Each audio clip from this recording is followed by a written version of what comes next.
Hello class 10th। तो हम लोगों ने कल एग्जाम्पल नंबर 1 to 10 कंप्लीट कर लिए थे circle, area of circle, segment और सेक्टर में, है ना। हाँ चलिए उसके आगे पढ़ते हैं, है ना, उसके आगे की बात करते हैं। और आपसे कहा था 10 तक एग्जाम्पल लगाइएगा, आपने लगाए भी होंगे, आ भी गए होंगे। अगर कोई ना आया हो तो आप हमको पूछ सकते हो, ठीक है। क्वेश्चन नंबर आप लिख के भेज दीजिए, हम उसको देख लेंगे, ठीक।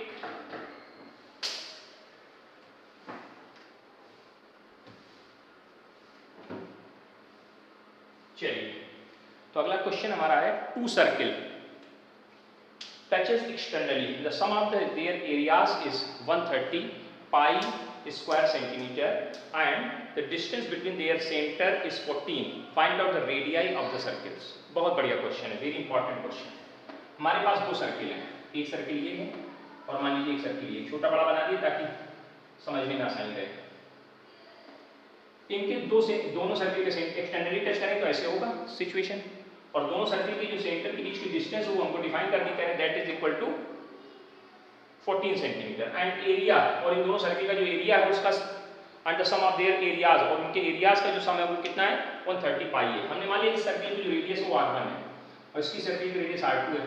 तो एक बात बताइए, सम ऑफ द रेडियस यानी r1 plus r2 equal to 14, ये इक्वेशन तो पहली हो गई, बना लेंगे कि नहीं। सम ऑफ द रेडियस 14 दी गई है, कोई दिक्कत नहीं, r1 और r2 की एक बढ़िया इक्वेशन ऐसे यहाँ से बन गई। फिर दूसरी इक्वेशन कैसे बनेगी, area of this circle pi r1 square और area of this circle pi r2 square is equal to 130 pi, 30 pi है ना, हाँ 30 पाई है, दोनों आपस में बराबर हो गए। ये इक्वेशन सेकंड। इस इक्वेशन में हमने क्या किया, r1 square plus r2 square is equal to 130, पूरी इक्वेशन से पाई को डिवाइड करा दिया। तो पहली इक्वेशन और दूसरी इक्वेशन में कोई डाउट हो तो बता दीजिए आप। अब करना क्या है, इस इक्वेशन से किसी एक रेडियस की वैल्यू निकाल लो, पुट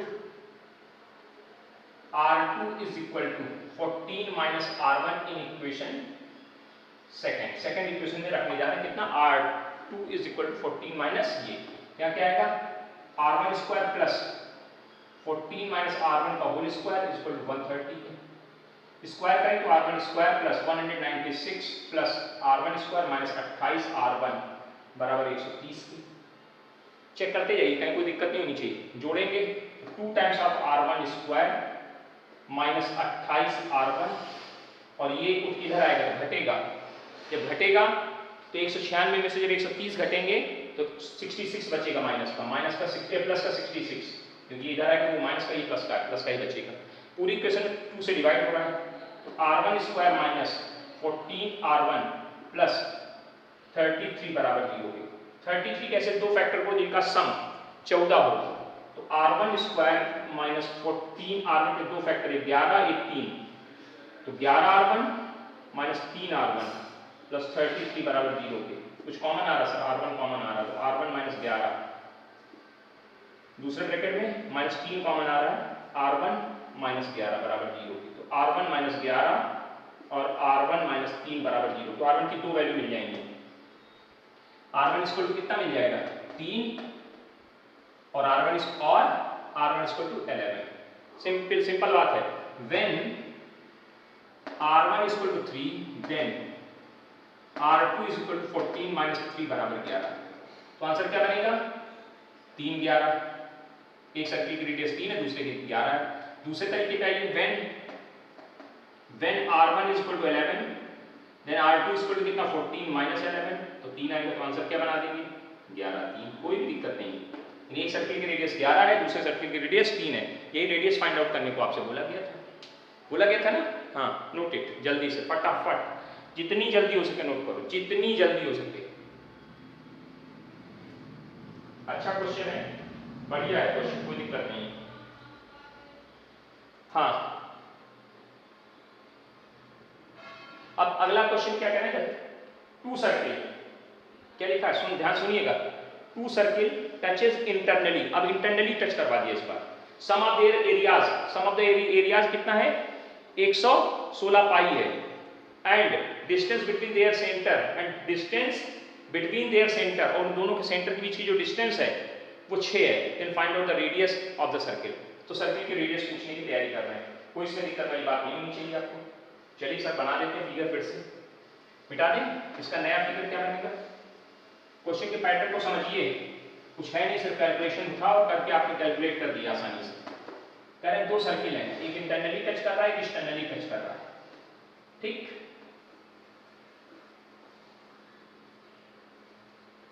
चलो मिटा देते हैं उसको भी। देखिए दो सर्किल, एक बड़ा सर्किल बना लीजिए, एक छोटा सर्किल इंटरनली टच करा दीजिए ऐसे। ये इसका रेडियस हो गया, इसका रेडियस हो गया। बड़े वाले सर्किल का रेडियस यहाँ से यहाँ तक, दिस इज कॉल्ड R1, ये C1 है और ये C2 है। बड़े वाले सर्किल की रेडियस R1 मान लिए, छोटे वाले इसकी यहाँ से यहाँ तक की डिस्टेंस ये कितनी है? ये R1 है। बड़े वाले सर्किल की रेडियस R1 और छोटे वाले सर्किल की रेडियस R2। ये रेडियस R2 है, ये R1 है। तो ध्यान से जरा सुनिए, उनके सेंटर के बीच की डिस्टेंस दे रहे हैं, सेंटर के बीच की डिस्टेंस, तो यहाँ से यहाँ तक की डिस्टेंस R1, यहाँ से यहाँ तक की डिस्टेंस R2, ये डिस्टेंस कितनी बची? R1 minus R2। कितनी दे रहे हैं? Distance between the centre is कितना दिया था, दिखाई नहीं दिया यार, 6 दिया शायद, है ना? बहुत खास साफ फोटो नहीं खींची भाई, ये सात्विक मिश्रा का काम सही नहीं है ना? एक छोटा सा काम दिया, उनको बिल्कुल एकदम भुगत के धर दिया, ठीक से फोटो भी नहीं खींच पाते हैं। 6 centimetre and sum of their areas, और सम ऑफ देयर एरियाज, और उनके एरियाज का जो सम है, सम ऑफ देयर, तो पहले सर्किल का एरिया, ये दूसरे का, इनका एरियाज का सम कितना? 100 वो भी नहीं दिखता, 16 पाई, 116 पाई। पाई कट जाएगा तो R1 square plus R2 square equal to 116। कोई नई कहानी थोड़े ना, इससे R1 put R1 is equal to 6 plus R2, इस बार ऐसे रखिए, यहाँ क्या आ जाएगा? 6 प्लस R2 स्क्वायर का whole square, R2 square equal to 116 के, ये कितना आ जाएगा? 36 plus R2 square plus 12R2 plus R2 square equal to 116 के। चेक करिए, जोड़ेंगे तो 2 times of R2 square plus 12R2, और ये जब उठ के इधर आएगा तो 36 घटाएगा तो कितना बचेगा? माइनस का 80 हो जाएगा, माइनस का 80 बराबर 0। पूरी लाइन कितने से डिवाइड हो रहा है सर 2 से हो रहा है, तो R2 square plus 6R1 minus 40 बराबर 0। 40 कैसे दो फैक्टर जिनका डिफरेंस 6 और 10, 10 और 6, R2 square plus 10R1 minus 4R1 minus ये बराबर 0। R1 कहाँ से आ गया? R2 जब चल रहा है, यहाँ कितना आएगा? R2 कॉमन कर लिया तो R2 plus 10 minus 4 R1 plus 10 बराबर 0 के। यहाँ क्या आएगा? R2 माइनस 4 और R2 प्लस 10 बराबर 0 के। R2 की दो वैल्यू निकलेंगी, R2 बराबर 4 एंड R2 बराबर माइनस 10। ये रिजेक्ट हो जाएगी। रिजेक्ट क्यों हो जाएगी पता है ना, क्योंकि रेडियस कभी नेगेटिव नहीं होती, तो ये बेकार हो गई। अब R2 की वैल्यू कितनी मिली? 4, तो R1 कितना आ जाएगा? R1 माइनस 4 बराबर 6 के, तो R1 बराबर कितना आ जाएगा? 10 आंसर होगा। यानी एक रेडियस 10 है, दूसरी रेडियस 4 है। देख लीजिए, कोई दिक्कत नहीं होनी चाहिए इसमें, समझ में आ रहा होगा, कोई दिक्कत वाली बात नहीं होनी चाहिए इसमें। सिंपल क्वेश्चन है, समझने का प्रयास करिए तो समझ में आ जाएगा, नहीं प्रयास करेंगे तो भगवान। हाँ समझदार है आप लोग, क्या बात कहा जाए।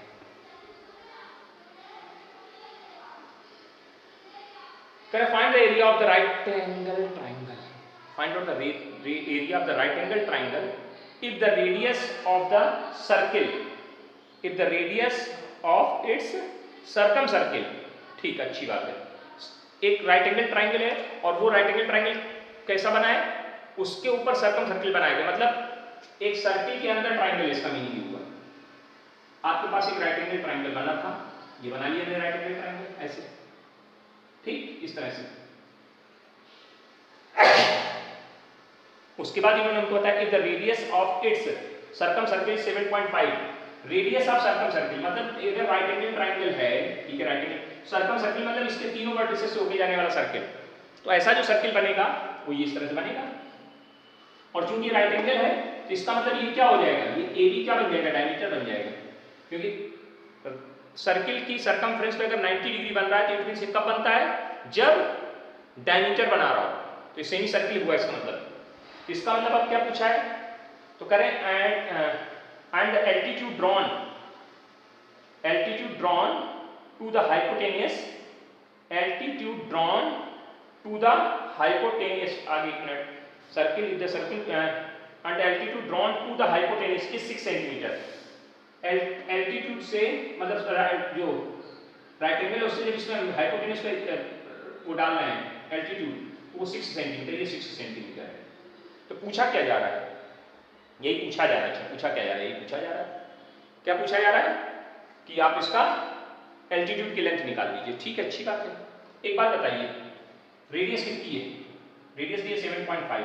AB is diameter of circle, diameter नहीं बन जाएगा, डायमीटर ऑफ सर्किल। तो क्या वैल्यू आएगी बताइए जरा, 2 × 7.5 यानी 15 सेंटीमीटर आपका AB होगी। AB की वैल्यू पता चल गई। चेक करो, कहीं कोई दिक्कत हो तो बताइए साहब ध्यान से। बोले सर सही है, इतने कोई दिक्कत हो तो बोलिए, है ना। अच्छा, फाइंड आउट द एरिया पूछा गया, गलत में पढ़ रहे हैं question. Find out the area of the triangle, right angle triangle. Area पूछा गया, जब इसकी एल्टीट्यूड दे दीजिए। एल्टीट्यूड कितनी है, 6 है, तो इसका नाम जरा दे, इसका नाम m दे देते हैं। यानी cm कितनी दे दीजिए, cm हमको 6 दे दीजिए। Area of triangle ABC, area of triangle ABC equal to 1/2 base into height. Base कौन बन जाएगा, AB, हाइट कौन बन जाएगी, cm। तो बेस 1/2 × 15 × 6, काटाकाटी करेंगे, 15 × 90, 90 बटे 2 यानी 45 आ जाएगा। इसमें कोई बहुत बड़ी कहानी नहीं थी, थोड़ा सा बकवास क्वेश्चन बना गया। अगला क्वेश्चन देखिए, 14 नंबर पे आते हैं। समझ में आ रहा होगा, कुछ आ रहा हो कि नहीं आ रहा है। हाँ चलिए, एक काम करिए, पहले अटेंडेंस दीजिए, उसके बाद आगे बढ़ें। अटेंडेंस दीजिए फटाफट।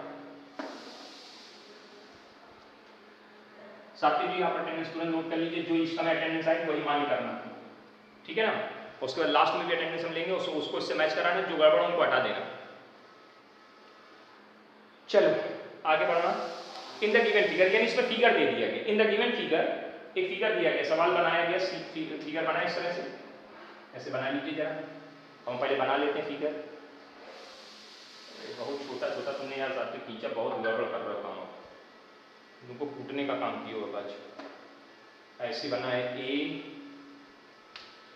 ये C है, यहाँ पे B पॉइंट है, ये A ऐसे बना हुआ है, और फिर ये इधर गया है सेंटर तक O पे, इसको इससे मिला दिया गया। इस तरह से कुछ फिगर बनी हुई है, बीच में इसका नाम P है, इसका नाम P है, ठीक। तो in the given figure OABC is the rhombus. ये क्या है, रोम्बस है। whose 3 vertices ABC on the circle lies on the circle। Very good, सही बात है, अच्छी बात है। Radius of the circle is 10 centimetre. Circle की जो रेडियस है वो 10 सेंटीमीटर है, ये भी बता दी, अच्छी बात है। इस सेंटर इज O, सेंटर हमारा O है, ये भी अच्छी बात है। Then find out the area of the rhombus. तो रोम्बस का एरिया पूछा गया है। तो रोम्बस का क्या पूछ रहे हैं वो, एरिया ऑफ द रोम्बस। हमको रेडियस बता दी, यानी हमको OB बता दी। OB कितनी, सेंटर से सर्कमफ्रेंस तक की डिस्टेंस OB OC ये सब पता चल गया। देखिए ध्यान से, ये सेंटर है O क्या है, सेंटर है, ठीक। रेडियस की बात कर रहे हैं, किसकी बात कर रहे हैं, रेडियस ऑफ द सर्किल। एक minute, lies on the centre AOAB, ठीक है।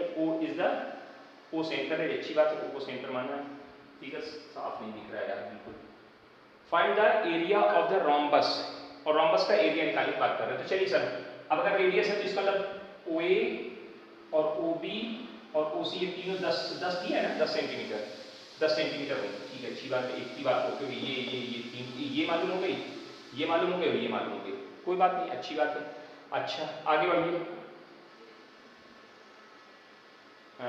Radius of the circle is 10 centimetre and find out the area of the rhombus. Rhombus का एरिया निकालना है। चलो भाई, अच्छा एक बात बताओ, बहुत सीधे तरीके से काम करिए।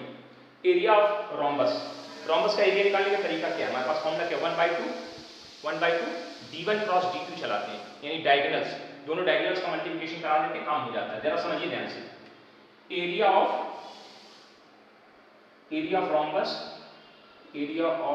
रोम्बस क्या नाम है इसका, OABC, area of rhombus OABC, RH, ठीक है, साफ लिख देते हैं, एरिया ऑफ, ठीक है, रोम्बस RHO, ठीक है, MBUS। स्पेलिंग बहुत आप लोग ध्यान देते हैं ना, उसको जरा ठीक से लिख के दे रहे हैं, देख लेना भैया, गड़बड़ हो तो सही कर लेगा। Area of the rhombus A B C. क्या फॉर्मूला होता है? 1/2 1/2 d1 क्रॉस d2। d1 मतलब एक डायगोनल ये है और एक डायगोनल ये है, OB इनटू AC। AC आपके पास OB की वैल्यू है 10, जब चाहोगे तब रख दो, सिर्फ AC प्रॉब्लम कर रहा है, AC निकला है काम बन जाएगा। और एक बात और पता होगा कि diagonals of the rhombus diagonals of rhombus एक दूसरे को कैसे कट करते हैं? 90 पे कट करते हैं। Diagonals of the rhombus are perpendicular to each other. तो ये एंगल कितना है? 90 होगा सर। इसको थोड़ा इधर कर देते हैं, ये 90 होगा। अब एक बात बताइए, बहुत ध्यान से देखिएगा, ये OA कितनी है? 10 सेंटीमीटर। Very good. OA कितनी? और बाइसेक्ट टू ईच अदर होता ही है, bisect to each other. Diagonals जो होते हैं वो एक दूसरे को बाइसेक्ट करते हैं, ये मालूम है ना? तो भैया एक बात बताओ, ये जो डिस्टेंस थी पूरी 10, तो ये कितनी बचेगी? 5। ये 5 बचेगी।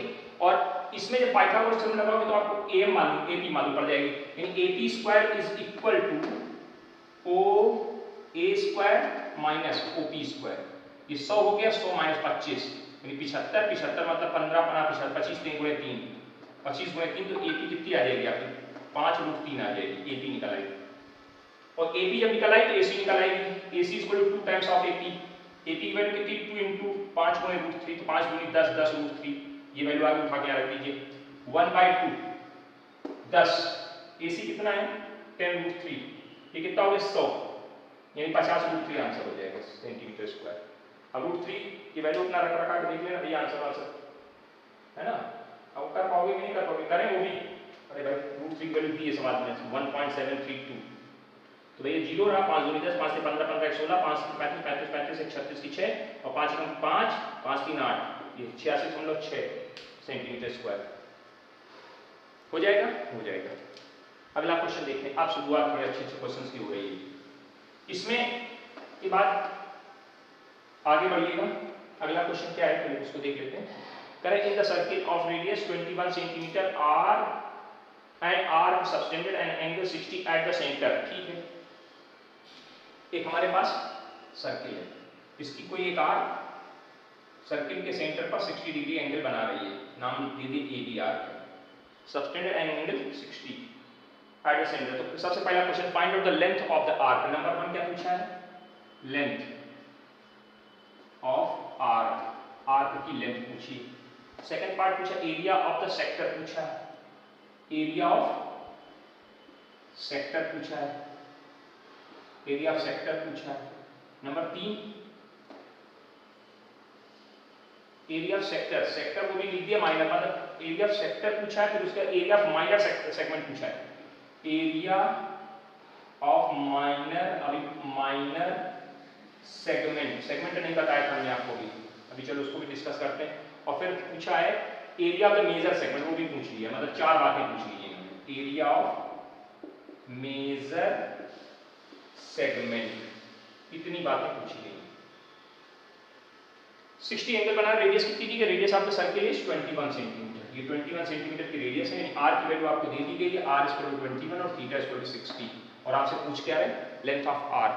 तो हमने आपको याद होगा length of arc is equal to 2 pi r थीटा अपॉन 360, पढ़ाया था हमने, 2 pi r upon theta, 2 pi r into theta upon 360, 2 pi r, r की वैल्यू कितनी? 21 है और थीटा कितना? 60 है बटे 360। इसको काटेंगे 6 बार कटेगा, ये कितनी बार कटेगा? 3 बार कटेगा, 3 से इसको काटेंगे 7 पाई आ जाएगा, 7 को लिखेंगे 22 बटे 7, मतलब पाई की वैल्यू रखेंगे तो ये वैल्यू आगे लिया, इतने सेंटीमीटर से इतने 22 सेंटीमीटर उसकी आर्क है, लेंथ ऑफ आर्क। एक आंसर हो गया, इतने में कोई दिक्कत नहीं होनी चाहिए, लेंथ ऑफ आर्क में कोई दिक्कत नहीं होनी चाहिए। हो रही है?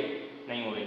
चलो अच्छा, इसके बाद इसको मिटा दी, एक एक करके क्वेश्चन करते हैं, उसको डिलीट करते चलना, ये काम खत्म। अब अगला क्वेश्चन पूछा है उन्होंने हमसे कि find out the area of sector. Area of sector का भी फॉर्मूला आपको हमने दिया था, एरिया ऑफ सेक्टर, सेक्टर मतलब ये पूरा एरिया जो है इसको सेक्टर बोला जा रहा है, ये सेक्टर, इसको सेक्टर, एरिया ऑफ सेक्टर क्या फॉर्मूला था? पाई r स्क्वायर थीटा अपॉन 360।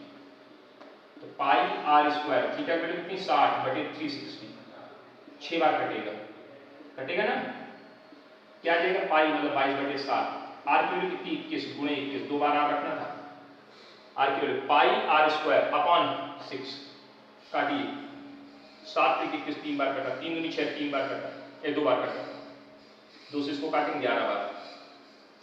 देख लो, चेक कर लो, 11 गुणा 21, 11 कम 11, 11 दूनी 22, 22 से 23 सेंटीमीटर स्क्वायर। ये आपका क्या निकला है? एरिया ऑफ सेक्टर निकला है। सेकंड पार्ट आपका हो गया। अब आगे पूछा है एरिया ऑफ सेगमेंट पूछा गया। एरिया ऑफ सेगमेंट, अब इसको जरा समझने की बात है, फॉर्मूला भी डिस्कस करेंगे, पहले समझिए ध्यान से, सेगमेंट को क्लियर कर लीजिए तो काम बनना शुरू हो जाए, है ना। हाँ, फॉर्मूला भी बताएंगे, फॉर्मूला भी समझेंगे, पहले आप बेसिक इसका समझिए। सेगमेंट क्या होता है? सेगमेंट ये, जैसे ये बनाया आपने, ये आर्क है, तो ये आर्क को ऐसे जब मिला देंगे तो ये ओ ए बी, ये जो होता है इसको बोलते हैं सेगमेंट। ये छोटा सेगमेंट है, इसको माइनर सेगमेंट कहा गया। और इसके अलावा जो ऊपर वाला बचा ये पूरा, ये यहां से लेकर ये पूरा ऐसे, यानी ये सब ये सब ये सब, ये प्राइमरी साइड, इसको मेजर सेगमेंट बोला जाएगा। ठीक, तो एरिया ऑफ सेगमेंट को बहुत बेसिक तरीके से समझना है। एरिया ऑफ सेगमेंट माइनर लिख देते हैं, माइनर की बात चल रही है। एरिया ऑफ माइनर सेगमेंट बहुत ही सिंपल तरीका है, is equal to area of sector, यानी इस पूरे के, इसको, इस पूरे का क्या नाम था अभी? इस पूरे का नाम था sector, area of sector minus area of triangle, triangle अभी सेक्टर और ट्राइंगल के नाम पे चल रहा है। ये इस पूरे का क्या नाम है? ओ ए ऐसे करके पूरा जो बन रहा है कोन की तरह, ऐसे करके आइसक्रीम की तरह जो दिख रहा है, इसका नाम है सेक्टर। उस सेक्टर के एरिया में से अगर हम ट्राइंगल के एरिया को घटा दें तो हमें सेगमेंट का एरिया मिल जाएगा। ये बेसिक मेथड है, ये बेसिक मेथड, बहुत आसानी से इस काम को समझिएगा, है ना। हाँ ठीक, चलिए सर, है ना। तो एरिया ऑफ सेक्टर, सेक्टर का एरिया भी आप आए पाई आर स्क्वायर थीटा अपॉन 360 था। अब इस ट्राइंगल का एरिया चाहिए हमको, इस ट्राइंगल का एरिया, इसका नाम है थीटा, एंगल थीटा है, इसकी रेडियस मान ले रहे हैं डी आर, जनरल बात कर रहे हैं, फॉर्मूला भी बन जाए, उसको याद भी कर लें हम लोग। तो फॉर्मूला इसका क्या होता है? माइनस 1/2। अभी समझा रहे हैं कैसे बनेगा, जरा ध्यान से समझिएगा, समझ में आ जाएगा आपको, सब बातें समझ में आएंगी किस तरह से आप काम कर रहे हैं। तो 1/2, ठीक है, 1/2 R square into sine theta, ये फॉर्मूला चलता है। 1/2 R square into sine theta, ये सेगमेंट का फॉर्मूला है। एरिया ऑफ सेक्टर ये, और एरिया ऑफ ट्राइंगल, ये एरिया ऑफ ट्राइंगल निकाल लिखा गया है। Area of triangle, area of triangle, आपको सर ये फॉर्मूला कहां से आ गया? ये फॉर्मूला भी आपको थोड़ा सा दिमाग से बाद में समझाएंगे, आपको ट्रिग्नोमेट्री थोड़ी सी लगी हुई है कि अगर किसी ट्राइंगल की 2 साइड मालूम हो, किसी ट्राइंगल की 2 साइड मालूम हो और उनके बीच का एंगल मालूम हो, जैसे मान लीजिए ऐसे जनरल बात करते हैं, मान लीजिए ट्राइंगल एबीसी है, ये ट्राइंगल एबीसी है, इसकी 2 साइड, इसके एंगल ए के सामने की साइड को स्मॉल ए बोलते हैं, एंगल बी के सामने की साइड को स्मॉल बी बोलते हैं, एंगल सी के सामने की साइड को स्मॉल सी बोलते हैं। मान लीजिए आपको ये 2 साइड मालूम है, कौन कौन सी? बी और सी, और इसके बीच का एंगल ये मालूम है। इस ट्राइंगल का एरिया का फॉर्मूला होता है 1/2 BC sin theta, 1/2 BC sin theta. ठीक, कैसे आता है? इसका प्रोसेस है, पूरा विधिवत तरीका चलता है। ट्रिग्नोमेट्री पढ़ेंगे जब हम लोग 11th वगैरह में, तो पूरा और भी समझ में, जब हम अभी इसको बता देते, सवाल लगा देते, उसके बाद फुर्सत में इसको भी आपको दिखा देंगे। तो ये फॉर्मूला 1/2 आर स्क्वायर, अब देखो यहाँ पर 2 साइड कौन कौन सी? आर और R, R into R, BC के बी और सी की जगह कौन आ गई? एक जगह आर है, एक जगह आर है, तो आर इंटू आर हो गया, इंटू साइन थीटा। ठीक, ये फॉर्मूला होता है किसका? ये फॉर्मूला है सेगमेंट का फॉर्मूला है, ऐसे याद रखना है आपको, 1/2 आर स्क्वायर साइन थीटा। नहीं समझ में आया? अच्छा, चलिए हम बताएंगे, थोड़ा धैर्य रखिए, बताया जाएगा आपको। अभी इसको कंप्लीट कर लेते इस क्वेश्चन को। चलिए 5, अब मतलब आपके पास आर की वैल्यू सवाल के लिए कितनी दी गई थी? सवाल के लिए आर की वैल्यू कितनी थी? आर की वैल्यू सवाल के लिए थी 21 और थीटा कितना था? 60। रखिए जरा इसको, यहाँ कितना आएगा? पाई 21 का स्क्वायर, थीटा कितना है? 60/360 माइनस 1/2, 21 का स्क्वायर इंटू साइन 90 60। चलिए वैल्यूज कट कैलकुलेट करिए, 6 बार कट गया, इसको लिखेंगे 22/7 गुणे 21/3। ठीक, इसका कैलकुलेशन अभी थोड़ी देर पहले किया था, आ भी गया था आपको। हाँ, इसका कैलकुलेशन तो आपको मालूम है 231 आया था, धीरे सीधे लिख देंगे अभी। इसको कैलकुलेट कर लेते हैं 1/2 × 21 × 21 और sin 60 वैल्यू √3/2 √3/2 और √3 की वैल्यू शायद सवाल में दी होगी, नहीं दी हो तो आपको याद होना चाहिए 1 पॉइंट। ठीक है ना, चलो अब इसको कैलकुलेट करो। तो यहाँ पे इधर लिख देते हैं ऊपर, उसको मिटा देना है, समझना भी ध्यान से। ये कितना आएगा इस पूरे का कैलकुलेशन 231 आएगा, सीधे लिख दीजिए क्योंकि आप सेक्टर का एरिया निकाल चुके हो। देखो यहाँ पे कुछ काटाकाटी हो नहीं रही, कुछ काटाकाटी हो नहीं रही, 21 का स्क्वायर कर दीजिए। ठीक है, √3 की वैल्यू रख दीजिए, यानी ये क्या आ जाएगा 1/4, 21 × 21 मतलब 4 से 41 और √3 वैल्यू 1.732। ठीक, इसका इसके साथ गुणा और गुणा करने के बाद 4 से डिवाइड और जो आ जाए उसको कैलकुलेट करा दीजिए तो आंसर मिल जाएगा 231। हम सीधे लिख रहे हैं कि टाइम आप कैलकुलेशन आप खुद करो, 189.63 ये वैल्यू आई इसको कैलकुलेट करने से, और जब इसमें से इसको आप सब्ट्रैक्ट करोगे 41.37 ये आपका आंसर बन जाएगा। यहाँ तक तो समझ में आ गया है ना, यहाँ तक समझ में आ गया। ठीक, फटाफट समझिएगा। अब इसके बाद एरिया ये कौन सा हो गया माइनर सेगमेंट, अब हमें मेजर सेगमेंट बाकी बचा हुआ ये पूरा। तो बहुत सीधी बात है, अगर पूरे सर्किल के एरिया में से इस वाले एरिया को सब्ट्रैक्ट कर दें, ये जो एरिया है पूरे सर्किल के एरिया में से अगर सेगमेंट तो यहाँ पे क्या लिखेंगे area of minor segment is equal to, इसको नोट कर लिया होगा ना इस वाले को, जल्दी से नोट कर ले।